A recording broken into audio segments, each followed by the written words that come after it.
Escrituras como base de fe.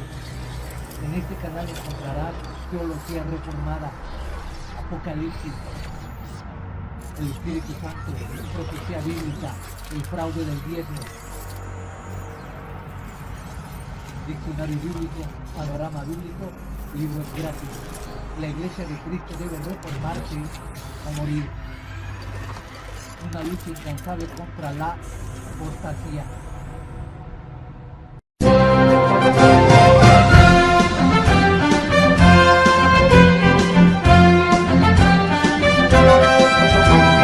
Iglesia de Cristo, es tiempo de pelear ardientemente por nuestra fe, porque hombres impíos han entrado encubiertamente al redil de las ovejas, haciéndose pasar por siervos de Dios, mas por dentro son lobos rapaces, y por avaricia torcen las Escrituras y hacen mercadería con el pueblo de Dios, usando palabras fingidas para enriquecimiento ilícito. Por esta razón, como atalayas que somos de nuestro Señor y Salvador Jesucristo, tocamos fuerte la trompeta con mensajes de alerta.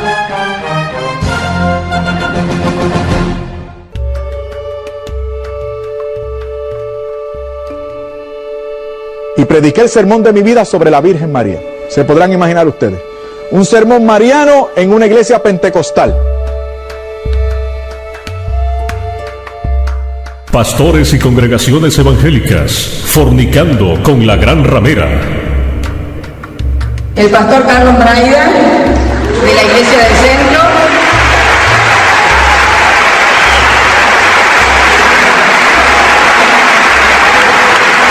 Norberto Zaraco, pastor de la Iglesia Buenas Nuevas, de la ciudad de Buenos Aires. El Jorge Mitián, pastor de Comunidad Cristiana de Buenos Aires. Y hace alrededor de 40 años o más, ese río nuevamente impetuoso siguió creciendo. Y muchos hermanos y hermanas, evangélicos, protestantes, católicos, fueron llenos del Espíritu del Señor. Y el Señor comenzó a unir a unos y a otros con un sentido de la presencia del Señor, con un hambre y sed renovado del Señor, con un deseo de unirnos como el único pueblo del Señor. Y nos ha convocado para ser testimonios de unidad. Así formamos el CRECE, comunidad renovada de evangélicos y católicos en el Espíritu Santo, que no es nada más que eso. Una comunidad de hombres y mujeres que buscamos que el Espíritu del Señor llene cada día nuestras vidas, que buscamos que la iglesia sea una y que buscamos que la gloria del Señor llene toda la tierra.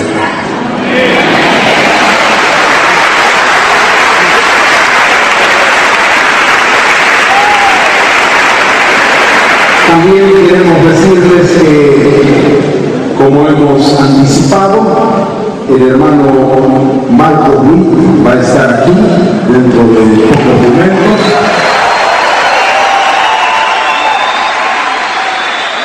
Aquí no importa quién es católico, quién es evangélico, aquí vamos a declarar: somos el pueblo de Dios.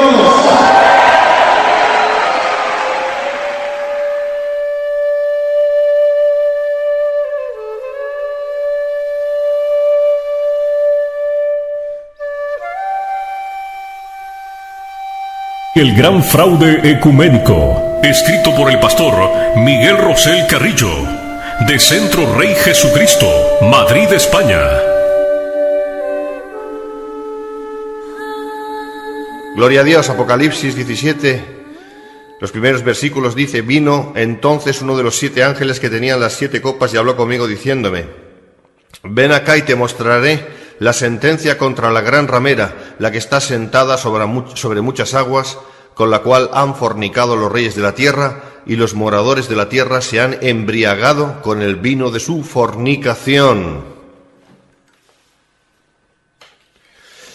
Hermanos, muchos ingenuamente piensan que a partir del Concilio Vaticano II, el último de los concilios de la Iglesia Católica, el catolicismo actual ya no es como el que siempre solía ser, o como el que fue, que ahora los protestantes ya no somos anatemas, es decir, malditos, sino que ahora somos hermanos separados, y que es posible la unidad entre lo católico y el cristianismo verdadero. Pero qué equivocados, tan tremendamente equivocados están esos que piensan así.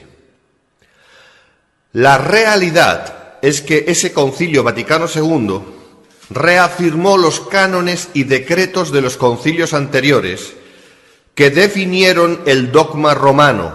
Eso lo podemos ver tal y como el mismo Vaticano II así lo define. Dice así: este Concilio Sagrado Vaticano II acepta lealmente la venerable fe de nuestros antecesores, y luego sigue diciendo, y propone de nuevo los decretos del Segundo Concilio de Nicea, del Concilio de Florencia, y escuchen bien, y del Concilio de Trento, Flannery Op. Cit., tomo 1, página 412. Así que realmente, a pesar del cacareado aggiornamento, nada ha cambiado. Roma es semper eadem. Son palabras latinas que significa siempre la misma. Y lo será hasta su estruendoso final. Léase Apocalipsis 17, versículos 16 y 18. Sigamos avanzando en la exposición de este tema, que va a ser muy importante que entendamos acerca del gran fraude ecuménico. Punto 1, los dos tipos de evangélicos ecuménicos. Pregunta: ¿deberíamos preocuparnos los verdaderos cristianos por el manido asunto del ecumenismo en el contexto evangélico católico? Respuesta: yo creo que sí. Yo creo que sí. Sin más preámbulos, debo decir que ese tipo de ecumenismo es absolutamente aborrecible ante los ojos de Dios. Es el gran fraude ecuménico. En cuanto a la parte evangélica, les diré que existen dos tipos de creyentes involucrados en esta cuestión ecuménica. Uno se corresponde con el creyente que es muy ingenuo y muy ignorante y quizás hasta insensato, y el otro se corresponde con el falso hermano. Esas son las dos categorías generales. Ahora, dentro de esta categoría, la del falso hermano, existe una subcategoría, la del falso hermano que sabe muy bien lo que está haciendo y a quién realmente sirve. Insisto, y a quién realmente sirve.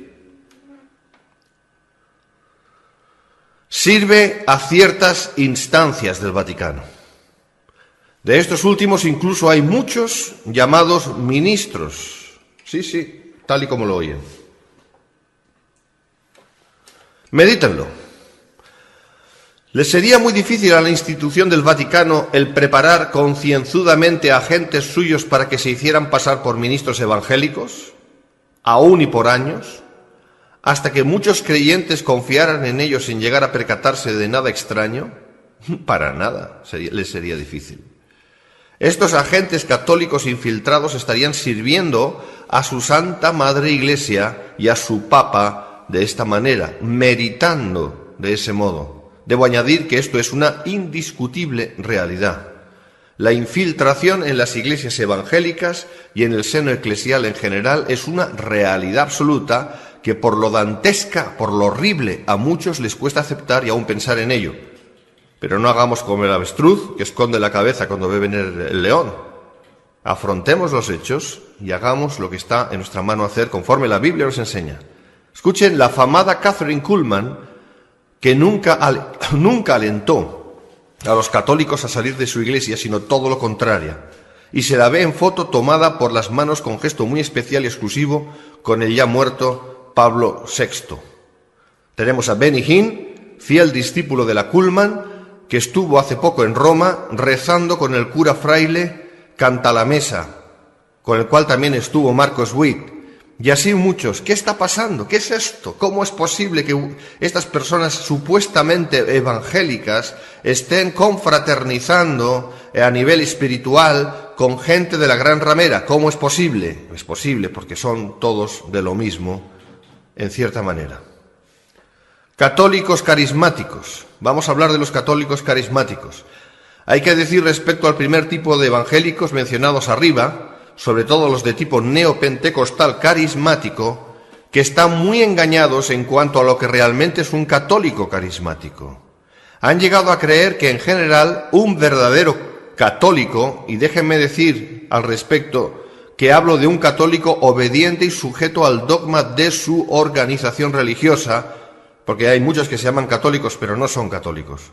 Así que un verdadero católico, en este caso carismático, y que habla en lenguas, y déjeme decirle acerca de las lenguas, muchos ingenuamente piensan que porque un católico hable en lenguas, esa es señal de que han nacido de nuevo. Las lenguas nada tienen que ver con este asunto, hasta los satanistas hablan en lenguas. Así que cuidado, que no tienen nada que ver aquí el asunto. Ahora, insisto, han llegado a creer en general que un verdadero católico, en este caso carismático, que habla en lenguas, es necesariamente un verdadero cristiano. Ahora la pregunta es, ¿se puede ser cristiano sin ser salvo? No hay manera. Lo que define a un verdadero cristiano no son las lenguas. Lo que define a un verdadero cristiano en primera instancia es que ha nacido de nuevo, es decir, que es salvo. Juan 3:3. Ahora, ¿puede un católico, como descrito arriba, fehacientemente creer que es salvo? Respuesta, no. A un católico confeso, sea carismático o no sea carismático, por dogma no le es permitido creer que es salvo bajo ningún concepto. Y este punto lo vamos a ampliar más adelante, seguramente en una segunda entrega. Pero fíjense que es muy importante tener eso en cuenta. Hablaremos más de ello. Ahora vamos a hablar de la ramera, que es astuta y seductora. En aras de ese ecumenismo, el Vaticano dispone de mentes muy pensantes. Oh, no son tontos, ¿no? Que han sabido y saben recrear diversas astucias para engañar y seducir al ingenuo creyente evangélico. No en vano, Roma es la ramera del Apocalipsis. La católica ramera del Apocalipsis, desde el Concilio Vaticano II, intenta agradar a todos y mostrar su cara más amable. No olvidemos eso. Y para eso utiliza un doble lenguaje. Una de las artimañas del Vaticano es justamente ese doble lenguaje, es decir, usando unas mismas palabras, decir dos cosas diferentes. Miren, en la Conferencia Católica Indianápolis 90 y en preparación de la llamada Evangelización 2000, Tom Forrest, el cura que dirige dicho movimiento desde el mismo Vaticano, y por cierto es carismático, supo usar los términos evangélicos correctos cuando habló ante una audiencia mixta de protestantes y católicos. Quédense con esto. Atrajo aplausos de los protestantes cuando clamó por la unidad cristiana, pero cuando habló en un taller solo para católicos, dejó saber con aplausos repetidos de sus correligionarios católicos lo que él realmente cree y lo que los católicos deben creer también. Fíjense del doble lenguaje. Ahora aquí les voy a transliterar lo que él dijo. Dijo así Tom Forrest, el cura católico carismático, pero esta vez a los católicos. Nuestra labor es la de hacer verdaderos cristianos llevándoles al seno de la Iglesia católica. Así pues, la evangelización nunca es completamente exitosa, solo es parcial, hasta que el convertido es hecho miembro del cuerpo de Cristo por ser llevado al seno de la Iglesia católica. Escuchad las palabras del Papa Pablo VI. Este es un documento que cada uno de vosotros deberíais tener en vuestras casas, llamado Sobre la evangelización del mundo moderno. Esto es lo que el Papa dice. Y cita lo siguiente, Forrest. Dice, el compromiso de alguien al que se acaba de evangelizar no puede quedar como algo abstracto. Oh, soy cristiano. Esto es demasiado abstracto. Debe dársele una forma visible y concreta a través de ser parte de la Iglesia Católica, nuestro sacramento visible de salvación. Sigue diciendo Forrest, me gusta decir esas palabras y las voy a decir otra vez, nuestro sacramento visible de salvación. Esto es lo que la Iglesia Católica es. Y si eso es lo que es la Iglesia católica, debemos estar evangelizando hacia la Iglesia. No debéis solamente invitar a alguien a ser cristiano, les invitáis a ser católicos. ¿Cuál es la importancia de esto? Primeramente existen 7 sacramentos y la Iglesia católica tiene esos 7 sacramentos. En nuestros altares tenemos el cuerpo de Cristo. Bebemos, qué aberración, hermanos, por cierto, pero sigo leyendo. Bebemos la sangre de Cristo, Dios mío. Jesús está vivo en nuestros altares. Somos uno con Cristo en la Eucaristía. Como católicos tenemos a María y a esta Madre nuestra, Reina del Cielo, está rezando por nosotros hasta que nos vea en la gloria. Otra vez digo, qué aberración, hermanos, pero sigo leyendo. Como católicos tenemos el papado, una historia de papas desde Pedro hasta Juan Pablo II. Tenemos la roca sobre la cual Cristo edificó su iglesia. Permítame, pero de vez en cuando tengo que explayarme. Todo esto es una aberración, pero esto es lo que un católico debe creer, hermanos. Ahora, sigo citando a Tom Forrest. Como católicos me encanta esto que voy a decir. Tenemos el purgatorio. Gracias a Dios. Yo soy una de esas personas que nunca llegarían a ver a Dios sin Él. Ahora déjenme decir una cosa, hermanos. El purgatorio es un lugar de fuego donde la gente, según ellos, se quema, Ahora, sigo hablando. Esta es la única manera de ir al cielo, dice, a través del purgatorio. Sigo leyendo. Así pues, como católicos, nuestra labor es usar cada década antes del 2000, evangelizando a todos y cada uno, tanto como podamos, para llevarlos al seno de la Iglesia católica. Hasta aquí el cura Tom Forrest. ¿No se dan cuenta, queridos lectores, de la falacia, de la falsedad que supone el decir una cosa queriendo decir otra y dejándolo claro más tarde ante sus católicos? A esto se le llama doble lenguaje y no es más que hipocresía y engaño. Por un lado, hablan de evangelizar, pero por otro lado lo que quieren decir es llevar a la gente a la Iglesia católica. Y muchos evangélicos no se dan cuenta de eso, otros sí lo saben y otros les da igual, creo. Seguimos. El doble lenguaje es el típico usado por la gran ramera para, manipulando de este modo, conseguir sus propósitos. No en vano, la Biblia la llama la gran ramera. Para el cura Forrest, católico carismático, y de cara a los católicos suyos, la cosa es clarísima. La Iglesia católica es el sacramento visible de salvación. Y esto es así porque para el católico verdadero, su Iglesia es la única verdadera y es el mecanismo exclusivo de salvación. Y esto está obligado a creer. Si el sacramento de salvación, entre comillas, es la Iglesia romana, pues entonces quedan excluidas de la salvación y quedan excluidos de la salvación todos aquellos que no pertenezcan a esa salvífica institución, y eso mismo enseña Roma. O como dice de otro modo el doctor Nadir Carreño, el ecumenismo católico es muy simple. Yo soy la Iglesia, solo yo tengo la plenitud de los medios de gracia, aunque por cortesía llamo iglesias a otras comunidades. La unidad ya existe, está en mí. Vuelvan a mí y se habrá logrado el propósito del ecumenismo. En mí habrá campo para que cada denominación mantenga sus tradiciones propias.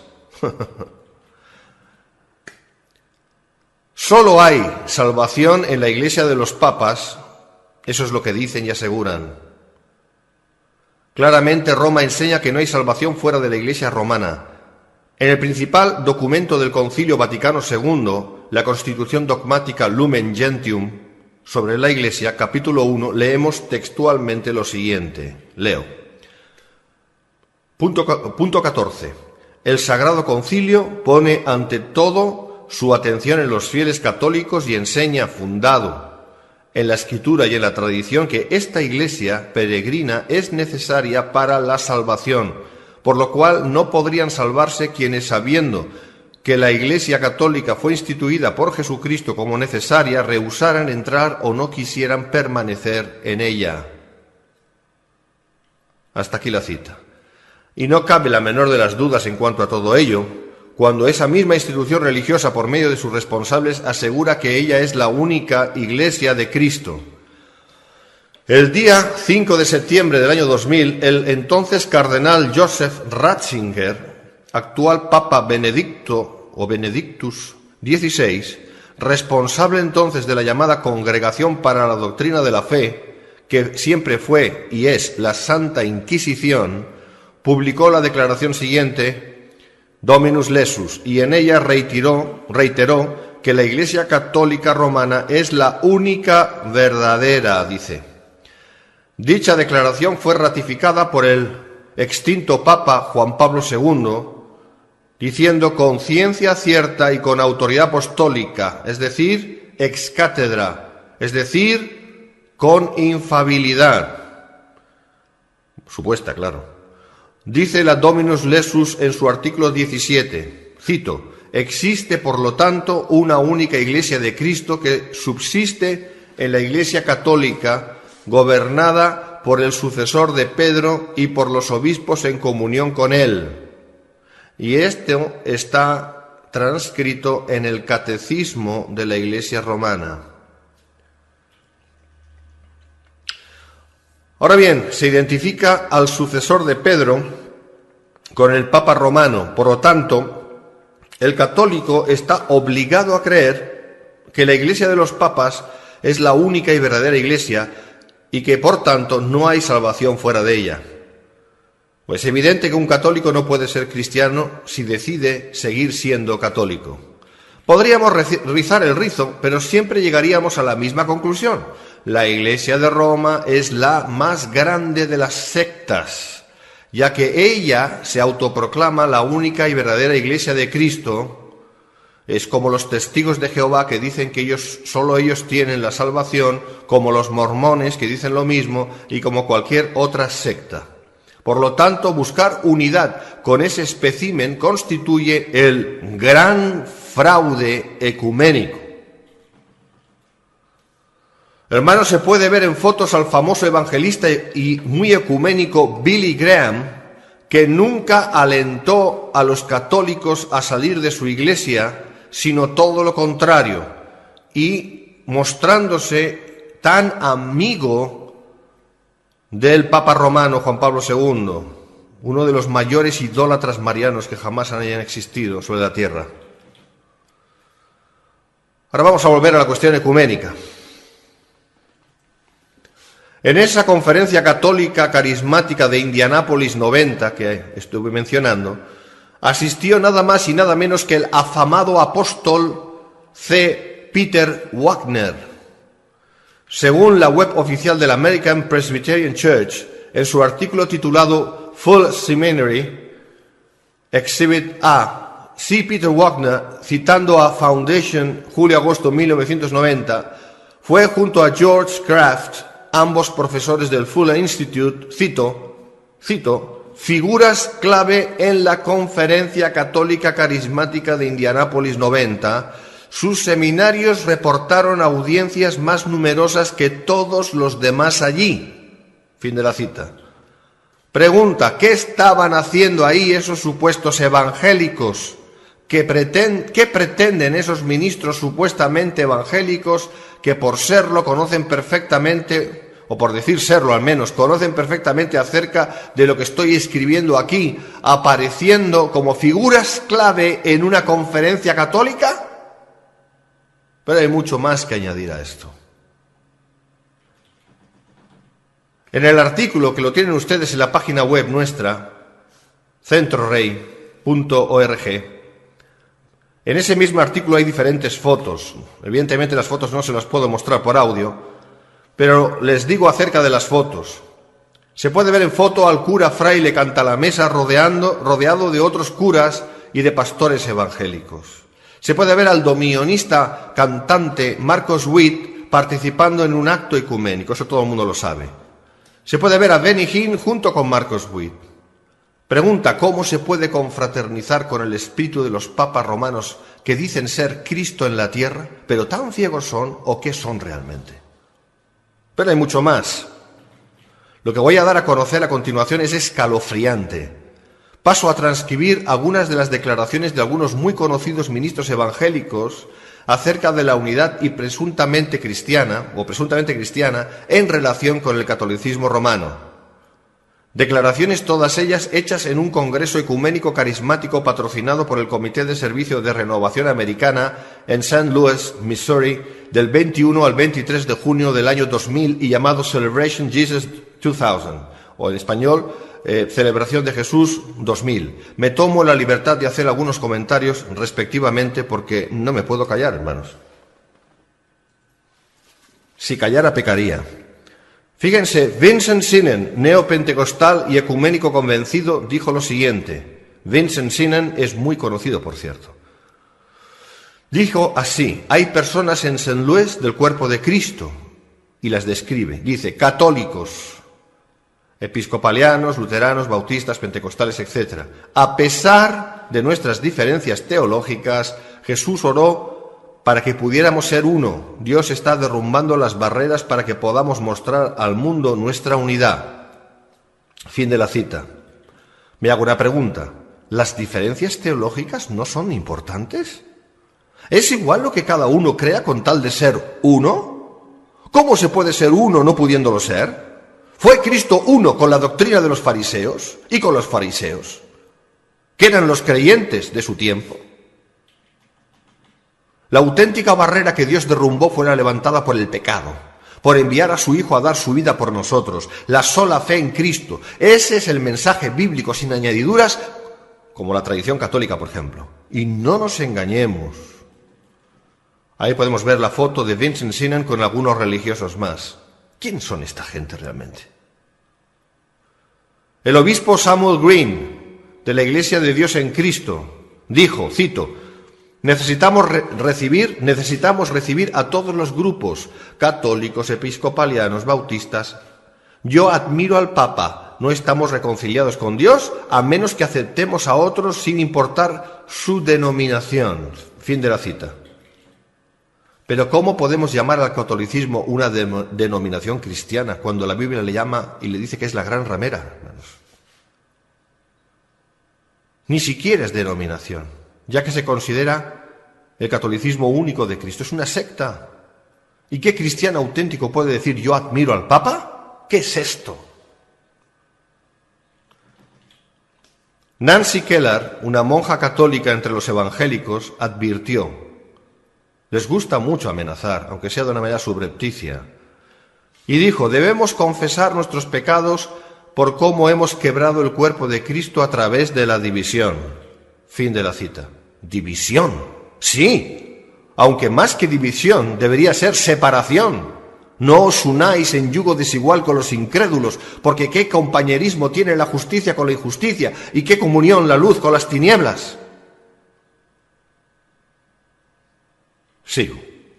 El célebre Pat Robertson de Christian Broadcasting Network, CBN, Club 700, comentó: necesitamos tener entre nosotros algunos católicos carismáticos viniendo a nuestras iglesias bautistas para enseñarnos cómo adorar.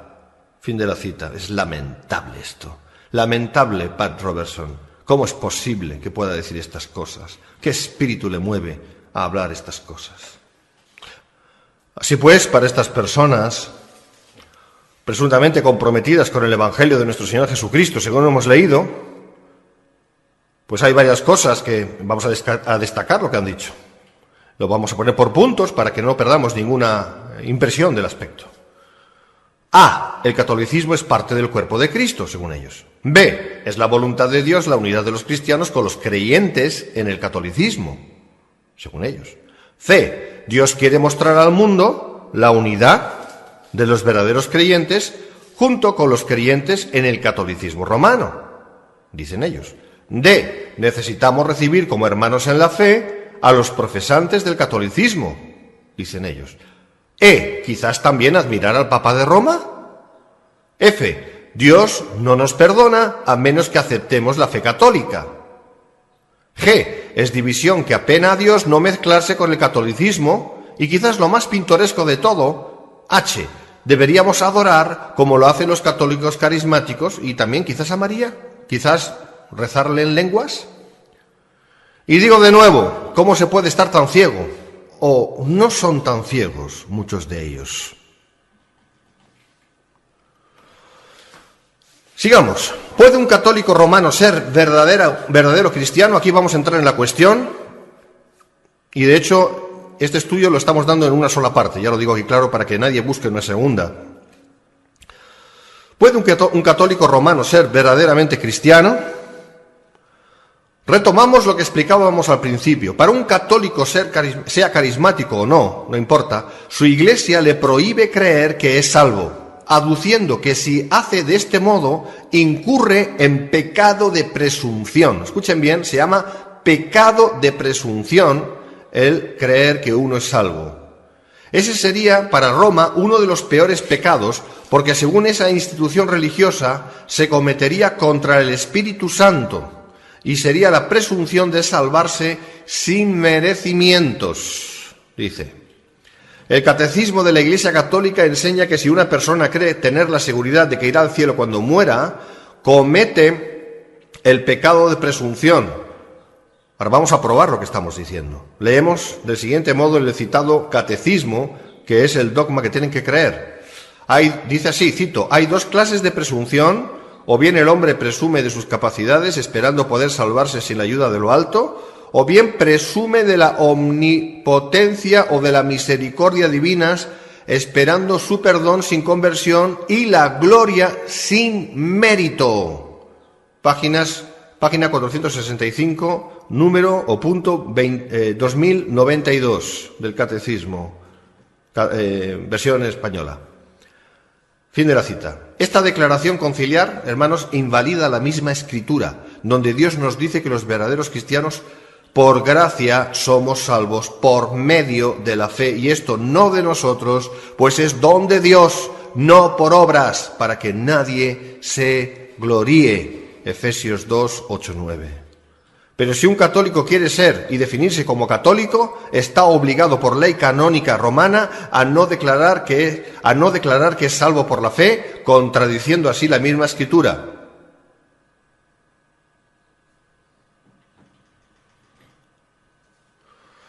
Sigamos.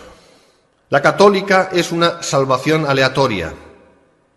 Por lo tanto, un católico profesante jamás podrá estar seguro de su salvación, ya que el obtenerla depende no solo de su fe en Cristo y su suficiente obra meritoria, sino del cumplimiento de las obligaciones sacramentales, así como de numerosas obras, nadie sabe cuántas, con las cuales deberá meritar, o como se dice vulgarmente, ganarse el cielo. El Concilio de Trento, en su sesión número 6, concluyó diciendo que las buenas obras personales no solo nos justifican delante de Dios, sino que son esenciales para la salvación. Así lo afirma el Canon 24 de ese mismo Concilio de Trento. Esto implica que solo Dios sabe cuántas buenas obras hay que hacer y meritar para llegar al cielo, pero el católico regular no lo sabe. El católico romano es un esclavo de su propia creencia, es un esclavo de su propia y falsa iglesia. Nos detenemos a preguntarnos, ¿de qué sirve seguir concienzudamente todos los pasos que existe la religión de Roma si nadie que la practique puede tener la seguridad y certeza de la salvación? ¿No dice la palabra de Dios que la fe es la certeza de lo que se espera, la convicción de lo que no se ve? Hebreos 11:1. ¿Se dan cuenta? El dogma católico va en contra de la misma palabra de Dios. ¿Y quién tendrá razón? ¿El dogma católico o la palabra de Dios? Echen cuentas, hermanos. El apologista Dave Hunt escribe al respecto, cito, para el católico la salvación no viene mediante recibir a Cristo como Salvador personal, sino que es un extenso proceso que comienza con el bautismo, el bautizo en concreto, y de ahí en adelante depende de la relación continua de la persona con la Iglesia. La salvación viene mediante la participación en los sacramentos, penitencias, buenas obras, sufriendo por los pecados personales y los pecados de otros aquí o en el purgatorio. Indulgencia para reducir el tiempo en el purgatorio y cantidades casi interminables de misas y rosarios dichos a favor del feligrés aún después de la muerte. El evangelismo católico es por obras, la antítesis propiamente dicha del Evangelio de la gracia de Dios. Fin de la cita. Hermanos, en el catolicismo, el dogma católico se pone por delante del Evangelio de la gracia y lo esconde de los ojos del católico. Esta es la creencia y herencia del católico regular, dicho con compasión. El católico es un ser infeliz. Habemus purgatorium. Escuchen, hermanos, el Concilio de Trento artífice de toda la oficialidad dogmática romana, jesuita por cierto, lo expone, me refiero al concilio, lo expone con claridad meridiana. Cito: si alguien dijera que después de la recepción de la gracia de justificación la culpa es remitida y la deuda de la pena eterna es borrada de cada pecador arrepentido, que no queda ninguna deuda temporal a ser descargada en este mundo o en el purgatorio antes que las puertas del cielo puedan abrirse, sea maldito, es decir, anatema. Esto es lo dicho por el Concilio de Trento, que es el que define, como digo, el dogma católico.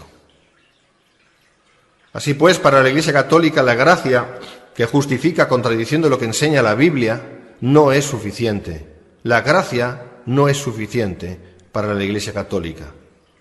Para esa institución, que es la gran ramera, y hay que decirlo con todas las palabras, el fiel deberá meditar en este mundo y en el próximo, en lo que llaman el purgatorio.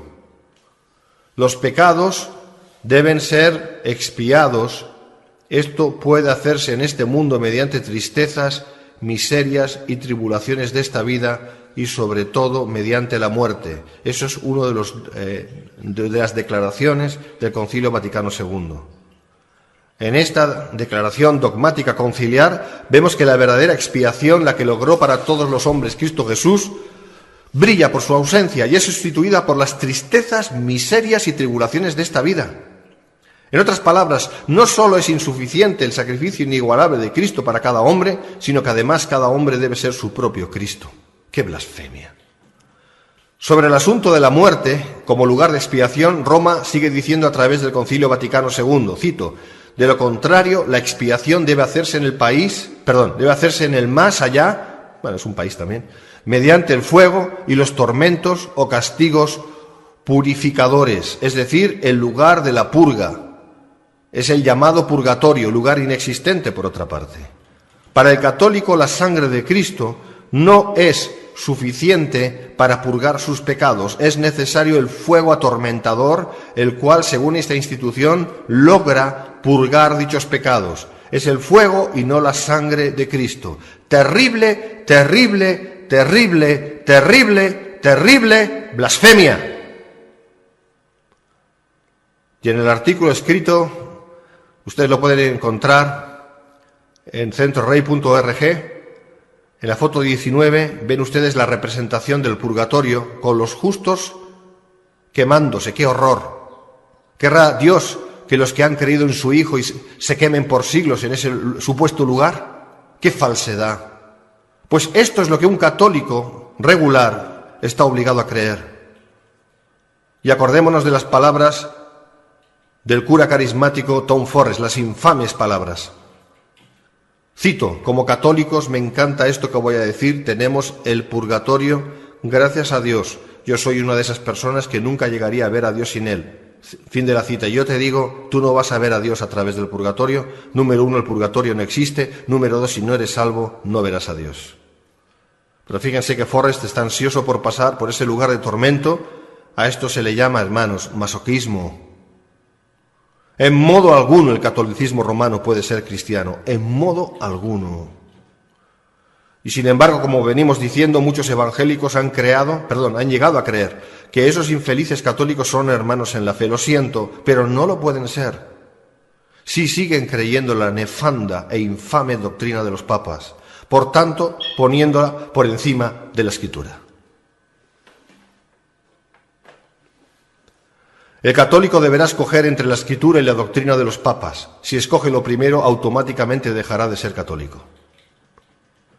Una cosa es clara también: cuando los católicos romanos, que tienen un corazón para Dios, llegan a leer con fe la Biblia, obedeciéndola por encima de los dictados romanistas, encuentran al verdadero Jesús y dejan de ser católicos para ser cristianos, pertenecientes entonces a la Iglesia Universal de Jesucristo.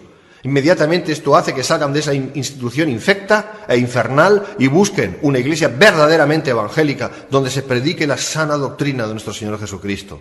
Por eso Roma odia la Biblia, porque sabe que el libro de Dios la denuncia si se le presta atención. Roma, hermanos, aborrece la Biblia. Esto fue lo que el Papa impío, Pío VII, el que en el año 1814 rehabilitara a la sociedad jesuita, por cierto, le escribió al primado de Polonia en el año 1816. Presten atención, cito: es evidente, dice el Papa, es evidente desde la experiencia que las sagradas escrituras, circulando en lengua vernácula, han producido más daño que beneficio. Parafraseando a Trento, hemos deliberadamente tomado las medidas oportunas para remediar y abolir esta pestilencia. Fin de la cita. Así que el impío Pío VII, el Papa en cuestión, se quejaba de que la Biblia escrita en la lengua nativa vernácula había dañado a sus intereses papistas hasta el punto de tratarla de pestilencia e intentar abolirla. Dios mío, ¿dónde estarán todas estas personas que se han levantado como Cristo en la tierra? ¿En qué lugar estarán? Usted lo sabe. Que la Biblia pone a la luz la mentira y maldad del catolicismo romano lo sabían los cardenales del Papa Julio III. Por ello le aconsejaron lo siguiente, cito, presten atención, es un poco largo pero no tiene desperdicio. Dijeron lo siguiente, cito: hay que abrir bien los ojos y usar toda la fuerza posible en la cuestión, a saber, para permitir lo menos posible la lectura del Evangelio, especialmente en lengua nativa, en todos los países bajo la jurisdicción. Baste la pequeña parte del Evangelio leída usualmente en la misa y no se permita que nadie lea más.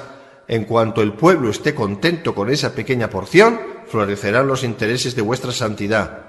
Pero cuando el pueblo quiera leer más, sus intereses comenzarán a fallar. La Biblia es un libro que, más que cualquier otro, ha levantado contra nosotros los alborotos y tempestades por los cuales casi perecemos. De hecho, escriben los cardenales, si alguien examina de cerca y compara las enseñanzas de la Biblia, como ocurre en nuestras iglesias, entonces encontrará discordias y comprenderá que nuestra enseñanza es muchas veces diferente a la Biblia y nunca cesará de desafiarnos hasta que todo sea expuesto y entonces nos volveremos objeto de burlas y odios universales. Por tanto, es necesario retirar la Biblia de la vista del pueblo, pero con cuidado, a fin de no causar rebelión. Fin de la cita. Este discurso está contenido en un documento histórico del tiempo de la Reforma, conservado en la Biblioteca Nacional de París, en la hoja B, número 1088, volumen 2, páginas 641 a 650. Hermanos, dése cuenta de qué se está tratando aquí. La Iglesia de Roma siempre ha sido la primera y tremenda opositora al libro que pretende poseer y defender la Biblia, sabiendo que ese libro la puede desenmascarar. Vamos a ir concluyendo, hermanos. Huelga decir aquí que nosotros los verdaderos cristianos debemos amar a todos los hombres. Eso evidentemente incluye a los católicos, no por ser católicos, sino por ser personas humanas, por las cuales Cristo también dio su vida. Precisamente por amor hay que decir la verdad y mostrar la verdad. No podemos tratar a un católico como a un verdadero hermano en la fe, porque no lo es. Si lo hiciéramos, entonces estaríamos pecando conforme a la palabra. 1 Corintios 5:11, 2 de Juan 1:10-11. Existe un límite al respecto. Un católico regular necesita ser salvo, así como un musulmán, un judío, un testigo, un mormón, un ateo, un evangélico nominal. Todo hombre precisa de la salvación, y esta solo viene por gracia por medio de la fe en Jesucristo y sin añadiduras. Efesios 2:8-9. La solución no vendrá en forzar una unidad a como dé lugar, siguiendo el gran fraude ecuménico, camino ineludible a la apostasía, sino en hablar la verdad de la Biblia y así permitir que el Espíritu Santo redarguya y convenza a todos aquellos a los que amamos, pero que están fuera del camino, aunque se consideren dentro. Jesucristo dijo que el camino es Él mismo y no una institución religiosa que dice ser la única, pero que no lo es decir, la Iglesia romana. Si el católico quiere conocer al verdadero Dios, deberá entregarse a Cristo tal y como Cristo así lo estableció y está escrito en su palabra. Y esta institución, o esta instrucción, quiero decir, es la Biblia sin añadiduras, es decir, dejando aparte la tradición conciliar católica. Sola fide, sola escritura, sola fe, sola escritura. El ya cristiano deberá compartir el Evangelio a todos, guardándose de toda levadura y contaminación. Mateo 16, 6, 2 de Corintios 7, 1. Leemos en Judas 20 al 23, pero vosotros, amados, edificando sobre vuestra santísima fe, orando por el Espíritu Santo, conservaos en el amor de Dios, esperando la misericordia de nuestro Señor Jesucristo para vida eterna. A algunos que dudan, convencedlos; a otros, salvad, arrebatándolos del fuego; y de otros tened misericordia con temor, aborreciendo aún la ropa contaminada por su carne. Por favor, amigo católico, lee esto. Primera de Juan 5:13. Estas cosas os he escrito a vosotros que creéis en el nombre del Hijo de Dios, para que sepáis que tenéis vida eterna y para que creáis en el nombre del Hijo de Dios. Y Apocalipsis 17, 4, 5. Y oí otra voz del cielo que decía: salid de ella, pueblo mío, para que no seáis partícipes de sus pecados ni recibáis parte de sus plagas, porque sus pecados han llegado hasta el cielo y Dios se ha acordado de sus maldades. Dios les bendiga a todos. Cristo viene pronto. Amén.